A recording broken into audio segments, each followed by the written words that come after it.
Are you one of those producers who's constantly struggling to master their tracks, where you just can't get the song loud enough to release for streaming services without completely squashing the song and ruining it, or just giving up on mastering altogether and having some AI website do it for you? If you're like me from a few months ago and are just sick to death of doing that, then you've come to the right place, because in this video I'm going to reveal my simple step-by-step mixing system for mastering any track, how any level of producer can easily implement this mastering system, and I'm going to give you all the tools you need to ensure that you never have a bad mastered track again. To start though, we need to kind of figure out what level of producer you are, just to ensure that you know how to action everything that I'm about to teach you. So if you're someone who is at the very least competent at music production, mixing, and understands concepts in music like compression, EQ, reverb, just simple concepts like that, then you shouldn't have any issues actioning the system that I'm about to show you. And if you're not at this level, then honestly mastering shouldn't be your priority right now. At this point for you, it should be more about getting good at just making music, getting good at mixing, arranging a full song. Yeah, those things should be at the top of your to-do list for now. Now that's taken care of, let's get into the system for mastering. Just for organizational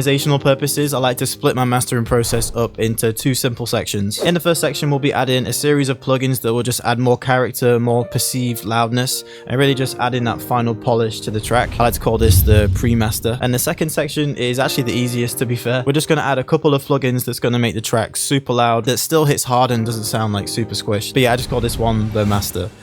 Kind of a pretty universal term, but yeah. The one crucial thing that I want to drill into you is that both of these sections go hand in hand, meaning if you skip section 1, you're not going to get the results that you want from section 2. And one final word of warning is that you must have a really well mixed song, a really great sounding song to begin with around -6 dBs worth of headroom before we even touch the mastering phase. You cannot fix a really badly mixed song in the mastering section. It just doesn't work like that. But yeah, let's run through section 1, which is the pre-master phase. This is the song I'll be working on today.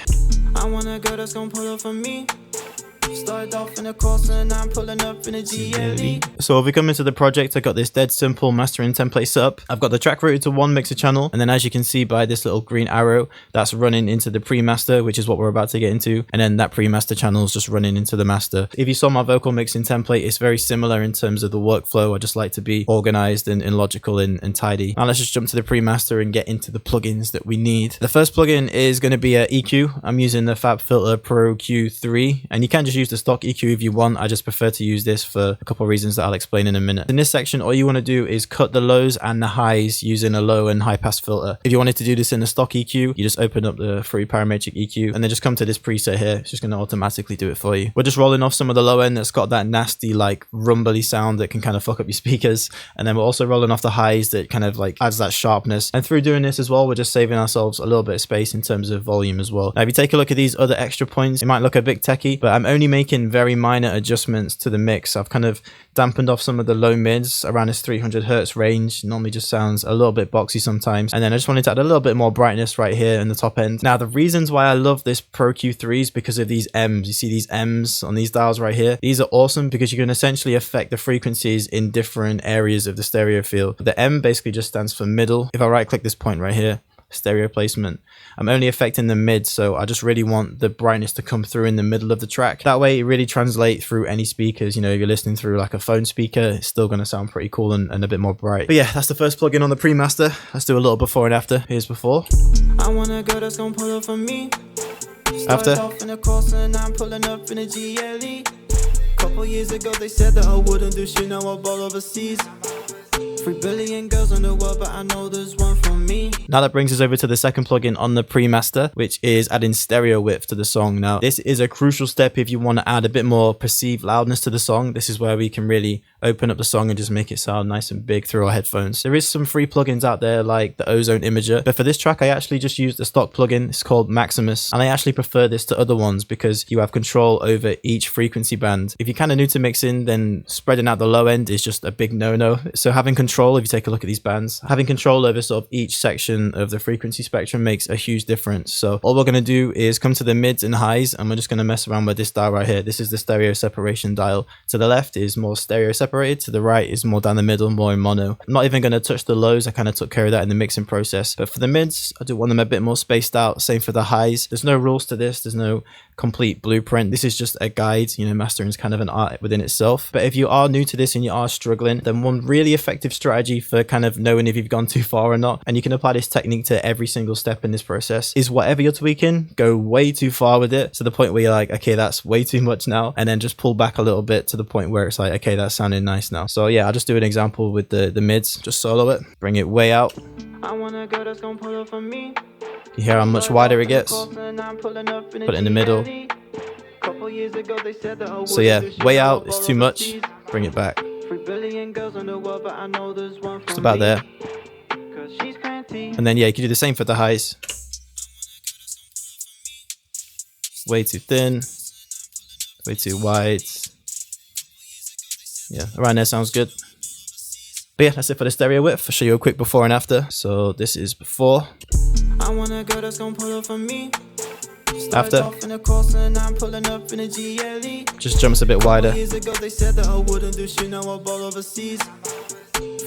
But that's going to be it for stereo width. Now we can move on to the next step in the Premaster, and that is adding compression. Now I'll show you the free way and the paid way of doing this. We'll start with the paid way because I'd honestly recommend doing it the paid way. It's a little bit easier, and the plugin I'm about to show you is just sounds really nice. So yeah, the plugin in question is the SSL comp by Waves. All you're going to do is come down to this mastering preset, and then after that you're just going to play with this threshold dial until you add in a bit of compression, and you'll be able to see if you're adding compression just through this window right here. So if I play the song, so nothing in a minute, bring it down, just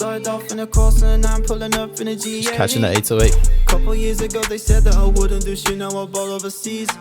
3 billion girls on the world, but I know there's one for me. And that's it. But yeah, after that you can play with this little analog dial right here. This just kind of dials in a bit more warmth to the song. I wanna go, that's gonna pull up for me. Again, this is all due to taste, so yeah, just see which one you prefer. For this song I preferred it off. I just liked how it sounded out of the box. So yeah, now the free option is a little bit more techie, but it's definitely doable. So we're actually just going to open up another instance of Maximus. Just going to put that where the compressor is, and with this one we're going to do what we'd call multi-band compression. So as I showed you earlier, we're going to individually compress each frequency band. We'll start off with the lows, we'll solo it, make sure this magnet is ticked just so it kind of snaps to this linear line right here, and then yeah, I'm just going to dial in some compression. So I'll play the track.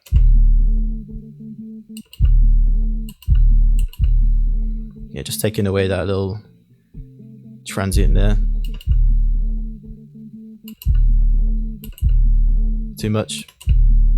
Yeah, I think that's enough right there. That's a good spot. Okay, same for the mids. I wanna go, that's gonna pull up for me. I wanna go, that's gonna pull. I wanna go, that's gonna pull up. I wanna go, that's gonna pull up. I wanna go, that's gonna pull up for me. Okay, stamping off as well. I wanna go, that's gonna pull up for me. Sounds good. Same for the highs.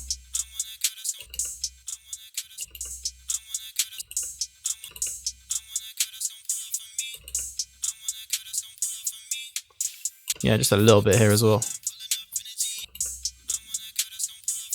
Okay, cool. So that's our compression done. Now we need to do one extra little step, and that's just to add some makeup gain. So we're just sort of bringing all the levels back up to where they were before we added the compression. So I'll show you, man. If you just bypass the plugin, we're about -6 dB. If I enable it, yeah, we're coming just shy of that. So yeah, we're just going to add that volume back to it, and then we'll be good to go. So just come back to the lows, solo it. Just going to come to this post gain here. Just going to bring that up by about, that's okay, about 1.5 dB. Same with the mids. I wanna go, that's gonna pull up for me. Just bring that up a little bit. Started off in the course and I'm pulling up in a GLE. About 1 or 2 dB right there. Same with the highs. Yeah, only about a dB is needed that. And then yeah, add all that together. I'll show you a little before and after. So this is before. I wanna go, that's gonna pull up for me. After. So yeah, it's sounding louder, but we've not actually made the song louder in terms of the actual gain in the song. Now let's move on to the next plugin in the Premaster, which is saturation. Now good news for this part, this plugin is totally free and it's fucking amazing as well. It's called Fresh Air by Slate Digital. I can't lie, I use this on everything, not just mastering, mixing, and even just making beats. I'll be using this too. This is the plugin right here. It's very easy to use. I don't know the intricate things of what this does, but all I know is it makes it sound way cleaner. These are the settings I've dialed in, but I'll just push it so you guys can really hear what it's doing to the track. I wanna go, that's gonna pull up for me. Started off in the course and I'm pulling up. It's way too much, but just a subtle amount. They said that I wouldn't do shit, now I ball overseas. 3 billion girls in the world, but I know there's one for me. Cause she's And the same with the mids. She's panty. Yeah, she's panty. She's panty. Push that a bit more. She's panty. Yeah, she's panty. She's panty. Yeah, she's panty. Yeah. And that's it. It can be so tempting with this plugin to just push it really far, but the end product's just going to be way too sharp and way too just way too thin and crispy if you overdo it with this plugin. But yeah, let's do it before and after. This is before. I want a girl that's gonna pull up for me. Started off And after. and I'm pulling up in a GLE. See how it just adds that life to the top end. 3 billion girls in the world, but I know there's one for Back on. me. Cause she's panty. So yeah, man, just brings way more life to the track, especially in the high mids, high end. So yeah. Next up on the Premaster, we're going to go with some tape emulation. Now, there's a whole series of tape emulation plugins out there. I'm using the Kramer tape from Waves. But yeah, tape emulation is really good because it just adds that warmth. It adds extra character, extra artifacts that are very subtle, but it just takes away that robotic feeling, takes away the fact that it's been made in, you know, a digital workspace. And it just adds that, you know, that character to it. Very simple workflow again. Came down to the presets, came to this mastering preset, and then I chose this clean and open one. But again, there's no rules. You know, try out these different presets and see what works best for your track, all in your gut feeling. There's no right or wrong, it's just whatever you prefer the track to sound like. Let me play the before and after. This is before. I want a girl that's gonna pull up for me. Started off After. in a course and I'm pulling up in a GLE. Couple years ago they Before. said that I wouldn't do shit, now I ball overseas. After. 3 billion girls in the world, but I know there's one for me. I don't know, it just adds a bit of beef to the mix. It just really like thickens it up a little bit. With this Kramer tape, it's quite useful because you have these two dials right here which are kind of linked together. So the more you crank this record level, the more tape emulation you're going to add into it, more tape saturation. The playback level is going to even itself out. So all you're hearing is the effect of the tape saturation. You're not getting diverted by the volume just getting louder. So, you know, if I unlink this and I just increase it, take a look, the song is just getting louder. So keeping it linked is the source because then you can only hear what the tape saturation is doing. So yeah, that's the tape. Now we're almost getting to the end of the pre-master phase. The next plugin we're going with is just some more EQ. It's a little bit of a different EQ this time. I use this Pultec or Pugitech EQ PE1A. I honestly just got this for a recommendation. I think maybe just the visual of it, and there might just be some different things going on sort of behind this EQ that I'm not aware of, but I just like how it sounds. So here's the plugin. There's a few dials to take into consideration. We've got boost, attenuate, and these are just kind of hitting different frequency ranges. So this one is hitting around the 30 hertz frequency range, and then this is sort of the width that we're playing with down here, bandwidth. And then for these two dials, we're boosting and attenuating the high frequencies. And then yeah, I just kind of like dialed in a little bit, just boosted some of the lows around the 30 hertz range. That's going to give it more oomph to that low end. It's really going to like beefing out the low end. Just boosted it a little bit and just kind of attenuated it a little bit at the same time, kind of adding more, but I'm also just kind of making it subtle at the same time. And then for the mids to the highs, I boosted quite a bit more, but I also attenuated a bit more. So you kind of just show it another EQ. So around the 30 hertz range was about here, boosted it a little bit, and then I attenuated it here. So it almost levels itself out, but you see there's still a little bit of a bump. And then same for that high end, it was around 12k hertz, which is about here. Just boosted that a little bit, and then I sort of just attenuated as well. So you can still see there's a little bit of a bump in the highs, so it's not as harsh and it's just very subtle. But yeah, we'll come back to that initial EQ, play you the before and after so you guys can hear it. So this is before. I want a girl that's gonna pull up for me. After. Started off in a course and I'm pulling up in a GLE. Couple years ago they said that So it's I really wouldn't do bringing shit, out now that I high ball end. overseas. 3 billion girls in the world, but I know there's one for me. Cause she's So yeah, it just sounds way more full. And as you've noticed, each plugin just adds a little bit here and there. I'm not adding a lot, I'm just adding little bits to each of these plugins in it. They're all adding together to kind of accumulate and make a big difference. So yeah, that's the EQ. Now we move on to the provisional last plugin. There is a little extra one that's optional, but the last plugin is actually going to make a difference in terms of the sound, is some soft clipping. Now this is kind of like a little extra step that I use for this track specifically. This is the plugin we used. It's the TR5 classic clipper. Now the reason why I went with this classic clipper is I still wanted to add a bit of gain reduction. With this song, there's just like 1808 that hits really hard. And it was really kind of like throwing up the bass, and it was really kind of sounding like heavy on the low end. So I just wanted to kind of bring that peak down, but at the same time still have that punchiness and still have that loudness. This is the plugin right here, man. The main thing you want to pay attention to is this gain reduction box right here, but I'll really just dial it in so you can hear what it's actually doing. I want a girl that's gonna pull up for me. Started off in a course and I'm pulling up too in a much. GLE. Couple years ago they said that I wouldn't do shit, now I ball overseas. Yeah, about -3. I won't go any further than -3 dBs worth of gain reduction here. But as I said, this is insane because if you take a look at our levels right now, if I disable this, I want a girl that's gonna pull up for me. we're about -3 dB. If I enable this, I want a girl that's gonna pull up for me. -6. And it's still sounding as loud, still sounding as punchy as it was before. But in order to do this, you want to make sure that you've got your output dial set to where you want it. I wanted it around -6 dB, so I just brought the output down to around that section. And then after that, dialed in the input gain. So you want to kind of work backwards with this plugin. Start here with your output gain. So you still want to have about -6 dBs worth of headroom. Play with the slope to your own taste. Again, you know, over to the right, it's more of like a hard clip sound. To the left, it's more of a soft clip sound. And then after that, dial in that gain, you know, kind of dance between these two until you find that right. Yeah, that right oomph. But yeah, man, crazy. Before, I want a girl that's gonna pull up for me. After, Started off in a course and I'm pulling up in a GLE. crazy, man, how it's just kind of kept that loudness, but we've just made so much more room in terms of the mix. Yeah, awesome. And that almost wraps up the pre-master phase. You can wrap here, but there is one little extra optional step that you can do just to really make sure you've got everything dialed in and sounding good. So the optional step is by adding this plugin right here. This is called True Balance. And basically what this is doing is just analyzing the frequency spectrum and making sure it just kind of sits right sonically. This is really handy if you haven't got like the best ear, if you're not like an actual mixing engineer who's got years and years of experience. This is kind of like having one of those guys in the session with you, just making sure everything's in check. So this grayed out area is where you kind of need to aim for. So you'll play the track and you'll be able to see it. I want a girl that's gonna pull up for me. Started off in a course and I'm pulling up in a You gotta let it play for a little while and this will kind of, you know, level itself out. But yeah, you want to either come to the left and just kind of select your mixing profile, or you can come to the right, and this is what I like to do, is just add a reference track. So you just come to this section and you just drag and drop in a reference track. So basically reference track, just find a song that you really like on Spotify, that you really like the sound of the mix, something similar to the track you're working on, drag that in and it'll analyze that and then give you a rough guide as to where it thinks your mix should be sitting through the low end, mids and the highs. I want a girl that's gonna pull up for So yeah, man, I'm looking good for this one. Started off in a course and I'm pulling I use the reference track. It's a nav song.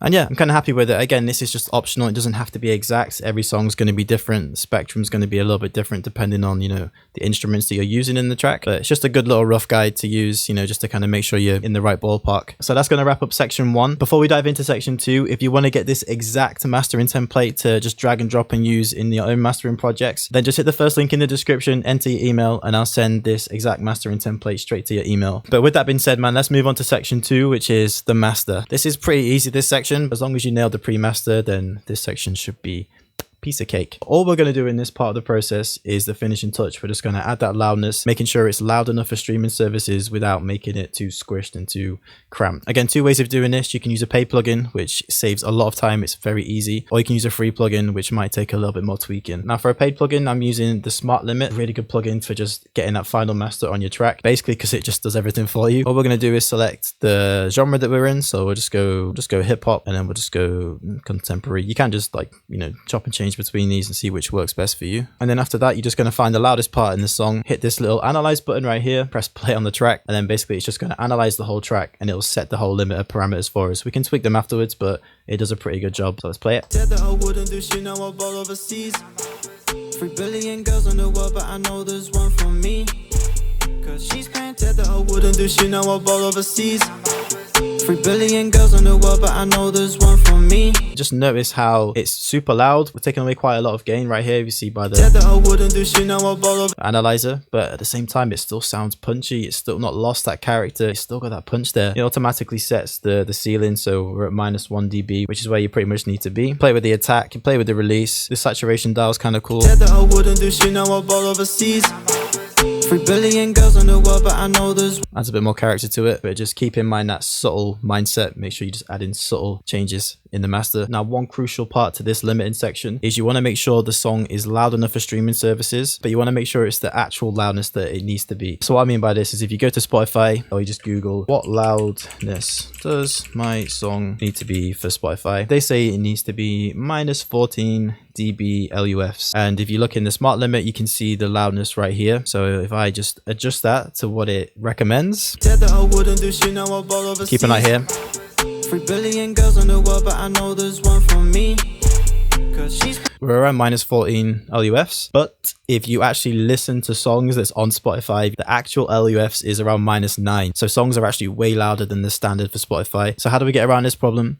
we just use another reference track. Just head over to Spotify, find a song that you really mess with that sounds very similar to your song or just fits the same kind of vibe as your song. Take that song, drag it into FL Studio, add your loudness meter, so you can either use a smart limit or there is this free option right here. It's called Lean Loudness Meter. Take a look at how loud that song is and then use that as a guide for your own song. So I actually used like a nav song as a reference track and it was around -11 LUFs. So that's all I'm aiming for this song, which is kind of handy because the loudness that it gave me was actually kind of close to that. Said that I wouldn't do shit, now I ball overseas. 3 billion girls in the world, but I know there's one for me. Cause she's paying. Said that I wouldn't do shit, now I ball overseas. 3 billion girls in the world, but I know there's one for me. Cause she's paying. Yeah, that's a good spot right there. Now that's the paid way of doing it, and this is kind of an expensive plugin, so I do understand if you don't have the budget to do that. So we can just do this with a free alternative. We can just use a stock plugin, the Fruity Limiter, to add our loudness to our song. So with this one, it doesn't come with the level monitor like we have in Smart Limit, so you do have to kind of jump between the Fruity Limiter and then this next plugin below it, which is the Lean Loudness Meter. Free loudness meter, it kind of shows you how loud the song is, and this is the section you want to pay attention to, this integrated LUF section. But yeah, let's come into our limiter. All we're going to do is set our ceiling to -1 dB, which it already has done here, and then after that we're just going to dial in some gain and then see how we're sounding. Said that I wouldn't do shit, now I ball overseas. 3 billion girls in the world, but I know there's one for me. Cause she's paying. Okay, let's check the loudness. Said that I wouldn't do shit, now I ball overseas. Said that I wouldn't yeah, do shit, that's now pretty I ball good. overseas.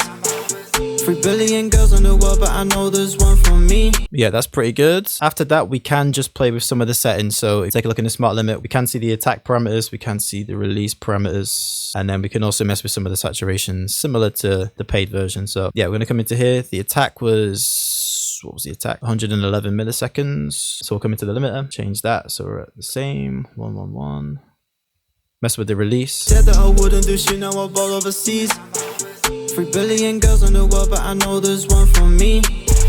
Cause she's paying. Pretty happy with that. Like, don't overdo it for the sake of overdoing it. You know, whatever sounds good initially, just rock with that. But yeah, as long as you're sounding loud enough. Do shit, now I ball overseas. 3 billion girls in the world, but I know there's one for -11. me. You're pretty much good to go. And that right there is my entire mastering system. Now, if you remember back to the beginning of this video, I did mention that without a great sounding mix, this entire mastering system is basically pointless. And one crucial element to the mixing process, and probably one of the hardest sections, is mixing the vocals. So head over to this video right here, where I'm going to take you through my simple 3-step vocal mixing system. That's going to get your vocals sounding just as good as the professionals, but without any of the crazy expensive studio gear. Peace.